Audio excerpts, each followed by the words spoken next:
بسم الله الرحمن الرحيم. وعن عبادة بن ثابت قال قال رسول الله صلى الله عليه وسلم: من شهد أن لا إله إلا الله وحده لا شريك له وأن محمدا عبده ورسوله وأن عيسى عبد الله ورسوله وابن أمته وكلمته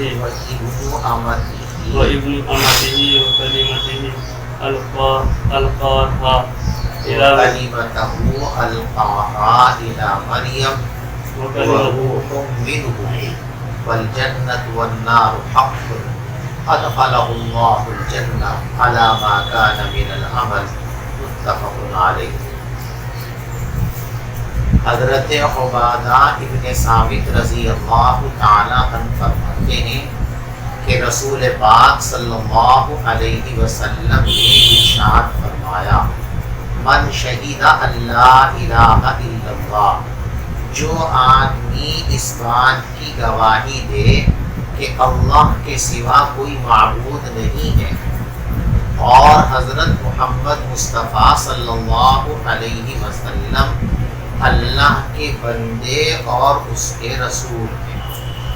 دیکھو یہاں حضور پاک صلی اللہ علیہ وسلم کی دو صفت بیان کی گئی، ایک عبدیت اور ایک رسالت۔ عبدہ و رسولہ، رسالت کا مقام بہت اونچا مقام ہے، لیکن یہاں رسالت سے پہلے بھی کس کو بیان کیا گیا؟ عبدیت کو بیان کیا گیا، یہ بتلانے کے لیے کہ انسانیت کی سب سے بڑی معراج عبدیت ہے۔ انسان کے لیے عبدیت کا مقام بہت اعلیٰ مقام ہے۔ اللہ تبارک و تعالیٰ کسی کے اندر عبدیت کی صفت کاملہ پیدا فرما دیں تو وہ انسان سب سے بڑا انسان ہے۔ اسی لیے قرآن پاک میں جہاں حضور پاک صلی اللہ علیہ وسلم پر ہونے والی بڑی بڑی نعمتوں کا ذکر کیا گیا تو وہاں رسول پاک صلی اللہ علیہ وسلم کو عبد کہہ کر کے پکارا گیا۔ مثلا قرآن پاک کا نزول یہ بہت بڑی اور سب سے بڑی نعمت ہے۔ جب قرآن پاک میں اس نعمت کا ذکر کیا گیا تو حضور پاک صلی اللہ علیہ وسلم کو وہاں عبد سے مخاطب کیا گیا۔ الحمدللہ الذی انزل علی عبدہ الکتاب، تمام تعریفیں اس اللہ کے لیے ہیں جس نے اپنے بندے محمد صلی اللہ علیہ وسلم پر اپنی کتاب یعنی قرآن پاک کو اتارا۔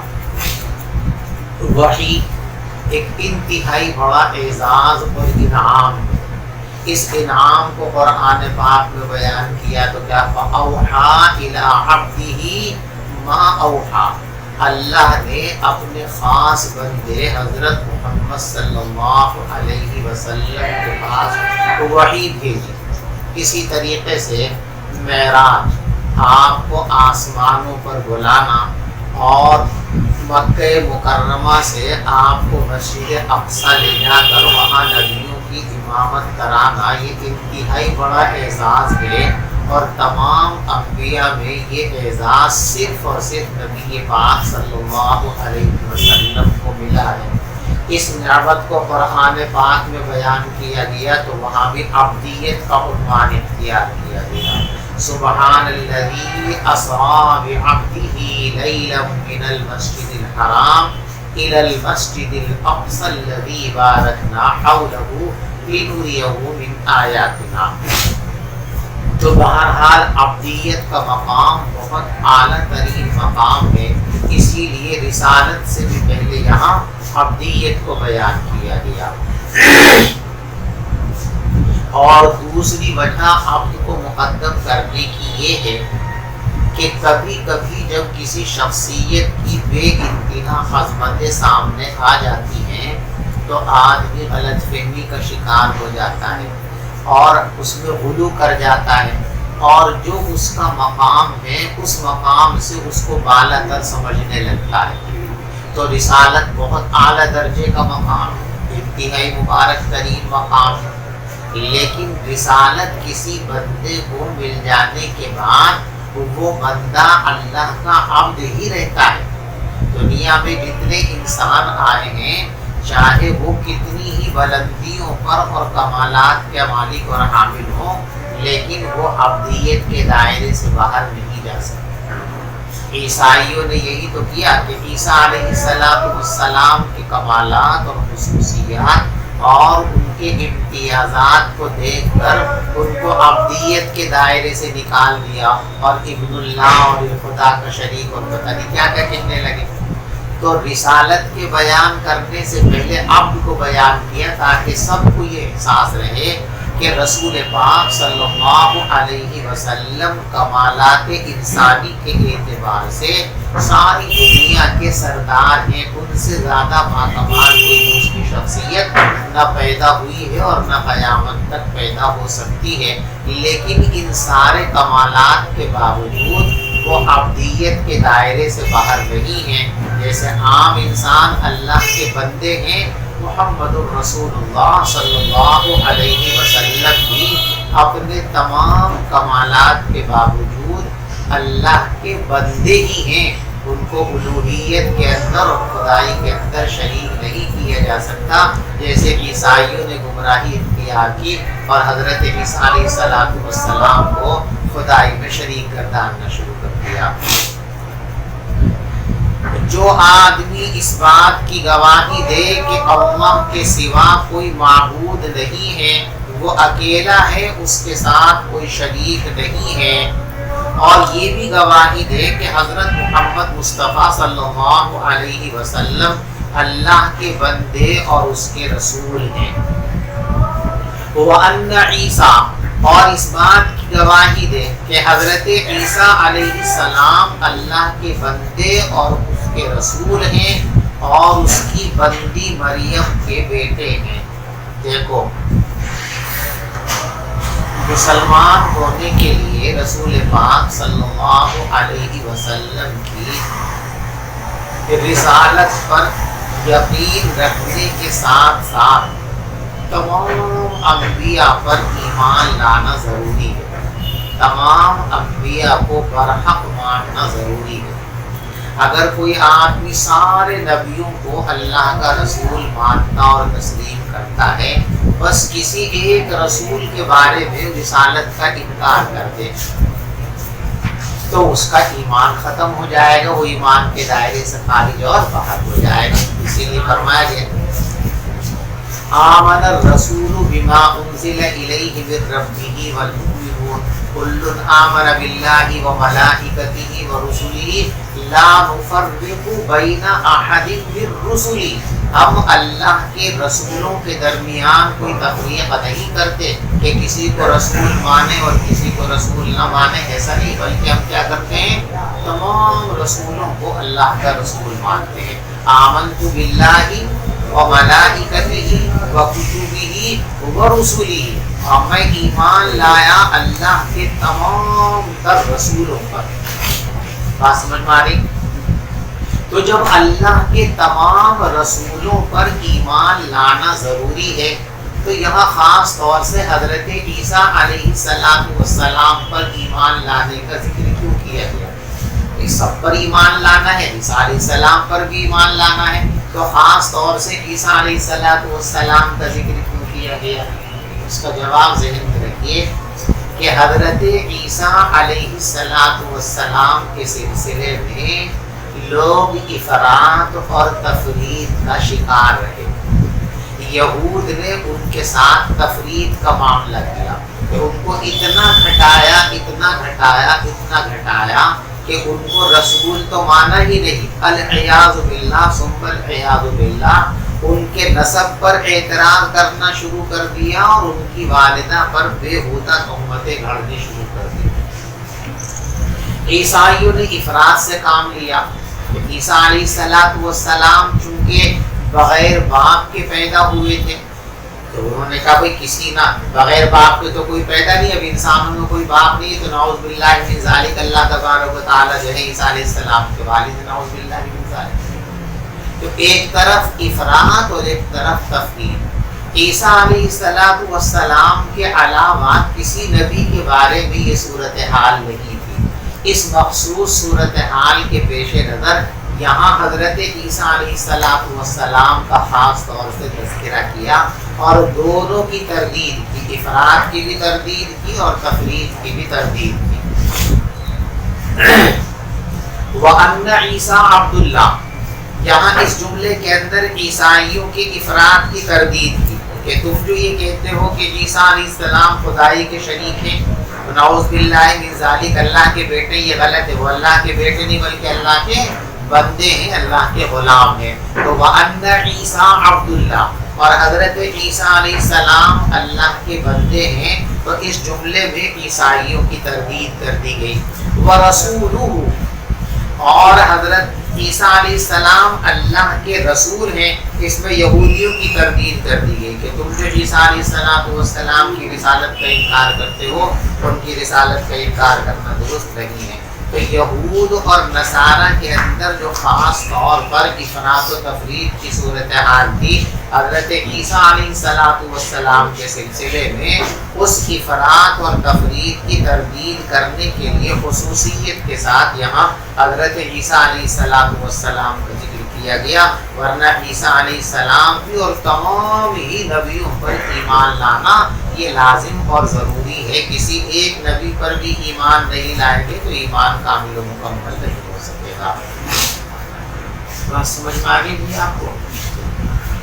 اور عیسیٰ علیہ السلام اللہ کے بندے اور اللہ کے رسول ہیں، وَإِبْنُ أَمَتِهِ، اور اللہ کی بندی کے بیٹے ہیں، وَكَلِمَتُهُ أَلْقَاهَا إِلَى مَرْيَمَ، اور وہ اللہ کے خاص کلمہ ہیں جن کو اللہ نے مریم کی طرف ڈال دیا تھا۔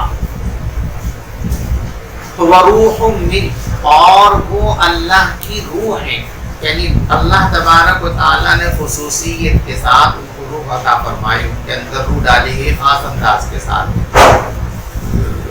وَالنَّارُ حَقٌّ، اور آگ حق ہے اور جنت حق ہے۔ جنت کے حق ہونے کا بھی اعتماد کریں اور جہنم کے حق ہونے کا بھی اقرار کریں، یعنی آخرت کا عقیدہ صحیح اور درست رکھے۔ تو اب جب یہ سارے عقائد کسی انسان کے اندر پیدا ہو جائیں، اب وہ مالک بن گیا جنت کا۔ ادخلہ اللہ الجنہ، تو اللہ تبارک و تعالیٰ اس کو جنت میں داخل فرما دیں گے، علی ما کان من العمل، ان تمام اعمال کے باوجود جن پر وہ ہوگا، یعنی اس کے اعمال کیسے بھی ہوں، اس نے ایمان صحیح طور پر قبول کرنے کے بعد نیک اعمال زیادہ کیے ہوں یا کم کیے ہوں، دونوں حال کے اندر وہ جنت کے اندر جائے گا۔ تھوڑے نیک اعمال کیے تب بھی جنت میں جائے گا، بہت سارے اعمال کیے تب بھی جنت کے اندر جائے گا۔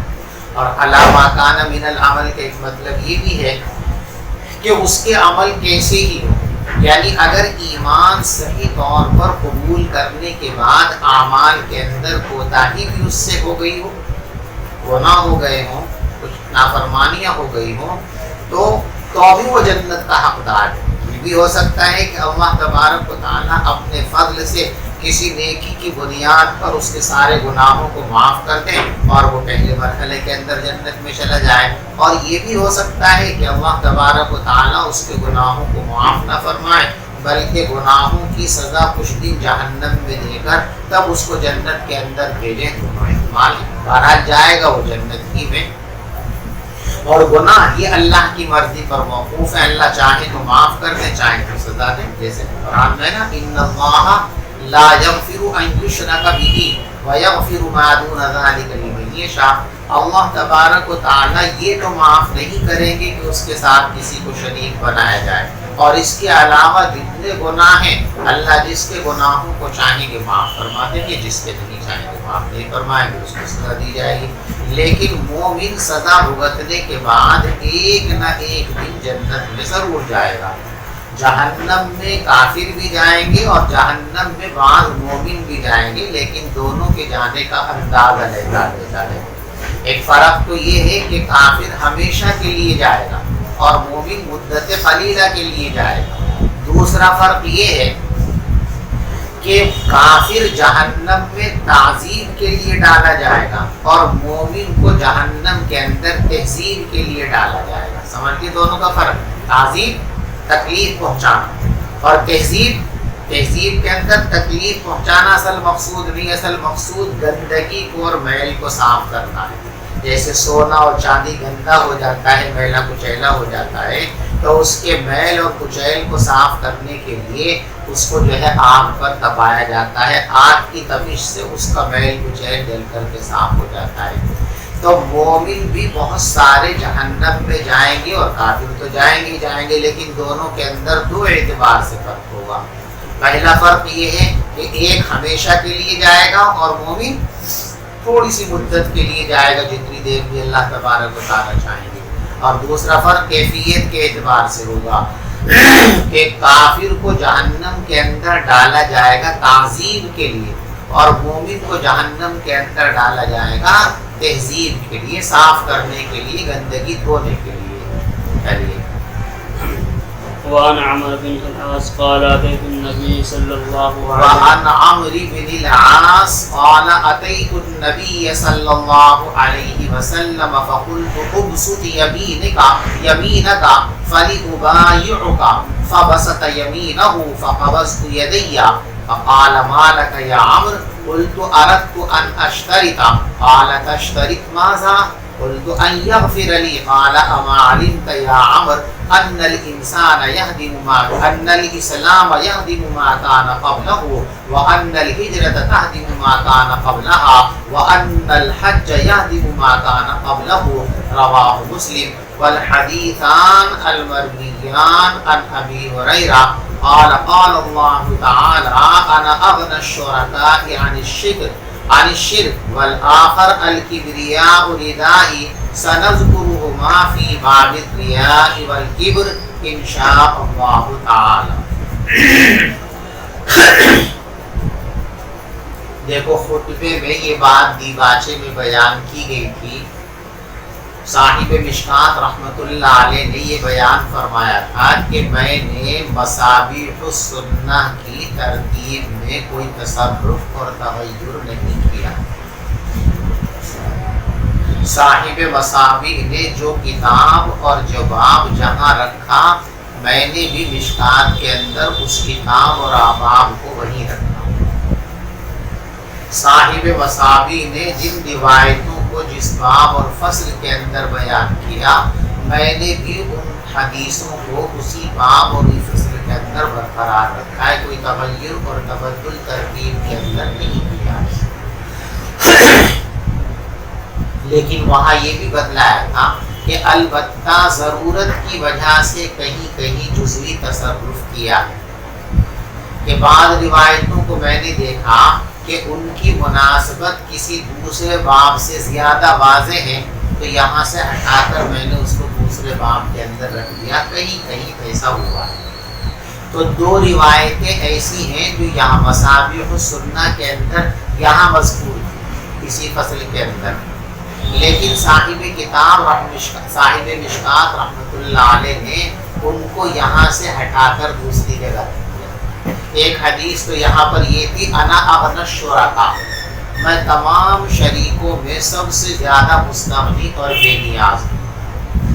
تو اس مضمون کا تعلق باب الریا سے زیادہ تھا، اس لیے اس کو وہاں اٹھا کر کے رکھ دیا یہاں سے. ایسے الکبریاء ردائی، بزرگی تو میری چادر ہے، والعظمت ازاری، اور عظمت یہ میری لنگی ہے. یہ اس کا تعلق باب الکبر سے زیادہ تھا، اس لیے اس کو اٹھا کر کے وہاں پہنچا دیا. تو یہ دو روایتیں مصابیح السنہ کے اندر تو یہاں کتاب الایمان کے اندر اس پہلی فصل کے اندر ہیں، لیکن صاحب مشکات رحمت اللہ علیہ نے ان دونوں حدیثوں کو یہاں سے اٹھا کر ایک کو باب الریا کے اندر پہنچا دیا ہے اور ایک کو باب الکبر کے اندر پہنچا دیا ہے. بات سمجھ میں آئی؟ دیکھیں اسی کو فرمایا والحدیثان المرویان، اور دو حدیثیں جن میں جو دونوں کی دونوں حضرت ابو ہریرہ رضی اللہ تعالیٰ عنہ سے مروی ہیں. دیکھو نیچے دیکھو المذکوران ہنا فی المصابیح، یعنی یہ دونوں روایتیں مصابیح السنہ کے اندر اسی باب اور فصل کے اندر ذکر کی گئی تھی. پہلی حدیث کیا ہے؟ حدیث قدسی ہے، قال اللہ تعالی انا اغنی الشرکاء عن الشرک، اور دوسری حدیث الکبریاء ردائی. تو مصابیح کے اندر تو یہ روایت یہاں کی، لیکن مشکات کے اندر ہم نے یہاں سے ان روایتوں کو ہٹا دیا ہے. کہاں لے گئے ہیں؟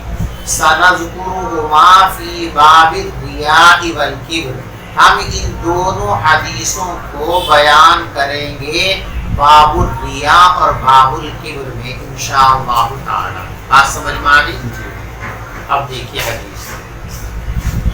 حضرت عمرو بن عاص رضی اللہ تعالیٰ عنہ کے دل میں جب ایمان قبول کرنے کا جذبہ بیدار ہوا تو یہ حضور پاک صلی اللہ علیہ وسلم کی خدمت میں حاضر ہوئے اور حضرت سے یہ عرض کیا کہ حضرت لائیے، ہاتھ بڑھائیے، میں آپ کے ہاتھ میں ہاتھ دے کر اسلام کی بیعت کرتا ہوں، اسلام قبول کرتا ہوں.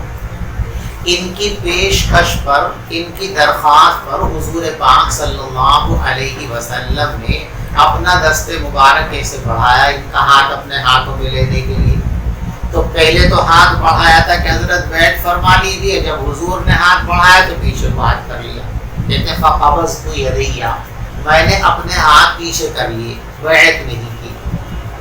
پیغمبر علیہ الصلوۃ والسلام نے کہا مالک یا عمرو، کیا بات ہوئی؟ آپ نے خود ہی پیشکش کی کہ حضرت مجھے بیعت فرما لیجیے، مجھے اسلام کے حلقے میں داخل کر لیجیے، اور اپنا ہاتھ بڑھایا، اور اب میں نے ہاتھ بڑھایا تم کو اسلام قبول کرانے کے لیے، اسلام کی بیعت کے لیے، تو تم نے ہاتھ پیچھے کو سپورٹ لیے، سمیٹ لیے، کیا بات ہے؟ تو کہتے میں نے یوں عرض کیا کہ حضور میں اسلام تو قبول کرنے کے لیے آیا ہوں، لیکن اسلام قبول کرنے کے لیے میری ایک شرط ہے، اگر وہ میری شرط مان لی جائے تو میں اسلام قبول کروں گا، ورنہ اسلام قبول نہیں کروں. آپ نے فرمایا لگاؤ کیا شرط ہے، تو بتاؤ کیا شرط ہے آپ کی، بتائیے. تو فرمایا ان یغفر لی، میری شرط یہ ہے کہ میں نے اپنی زندگی میں بہت سارے گناہ کر رکھے، بہت سارے جرائم کیے ہوئے، بہت سارے اللہ کے حکموں کو میں نے توڑ رکھا ہے. اب اگر آپ مجھے یہ ضمانت اور گارنٹی دیں کہ اسلام قبول کرنے کے بعد میرے ان تمام پچھلے گناہوں کو معاف کر دیا جائے گا، ان گناہوں کی سزا نہیں دی جائے گی، ان گناہوں کی بنیاد پر مجھ کو جہنم میں نہیں ڈالا جائے گا، تو میں اسلام قبول کر لوں. اور اگر میرے وہ گناہ معاف نہیں ہوں گے، ان گناہوں کی بنیاد پر مجھے جہنم میں ڈالا جائے گا، تو پھر ایمان قبول کرنے کا کیا فائدہ؟ جہنم میں نہ جلوں اس لیے ایمان قبول کر رہا ہوں، اور ایمان قبول کرنے کے بعد بھی گزشتہ گناہوں کی بنیاد پر جہنم میں جھونک دیے جاؤں تو پھر ایمان لانے کا فائدہ تو نہیں ہوگا. اس لیے پہلے آپ میری یہ شرط قبول کریں، یہ وعدہ کریں کہ اسلام لے آؤں گا تو گزشتہ گناہ معاف ہو جائیں گے، ان پچھلے گناہوں کو اور کرتوت کی بنیاد پر مجھ کو جہنم میں نہیں ڈالا جائے گا. تو حضرت نے فرمایا کہ یہ شرط لگانے کی کیا ضرورت ہے؟ اسلام کا یہ اثر تو لازمی ہے، تم شرط لگاؤ یا نہ لگاؤ، اسلام کا تو اثر ہی ہے، اسلام کا خاصہ ہی ہے کہ اسلام قبول کرتے ہی گزشتہ تمام تر گناہ معاف ہو جاتے ہیں. تو تم شرط لگاؤ تب بھی یہ چیز تم کو حاصل ہوگی، اور شرط نہ لگاؤ تب بھی یہ چیز تم کو حاصل ہوگی. اور فرمایا کہ دیکھو ایمان کی خاصیت یہ ہے، ایمان کا خاصہ اور اثر یہ ہے کہ اس کی بنیاد پر پچھلے گناہ معاف کر دیے جاتے ہیں. اور آگے مزید آپ نے فرمایا کہ ایمان ہی میں نہیں، ایمان میں تو یہ خاصہ اور اثر ہے ہی، ایمان کے علاوہ دو اور خاص عمل اسلام کے اندر ایسے ہیں کہ ان کا خاصہ اور اثر بھی یہی ہے کہ ان اعمال کو کرنے کے بعد پچھلے تمام گناہ اللہ تبارک و تعالیٰ معاف فرما دیتے ہیں. اور وہ دو عمل، ایک ہجرت کا عمل ہے، ایک حج کا عمل ہے.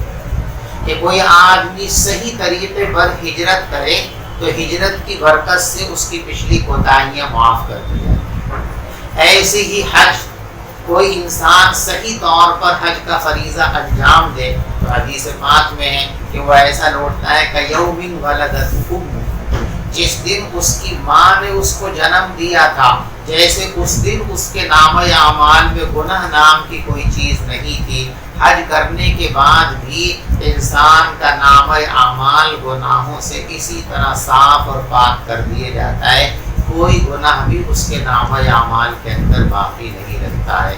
تو حج بھی گزشتہ گناہوں کی معافی کا سبب ہے، ہجرت بھی گزشتہ کوتاہیوں کی معافی کا سبب ہے، اور اسلام تو گزشتہ گناہوں کو مٹانے والی چیز ہے ہی۔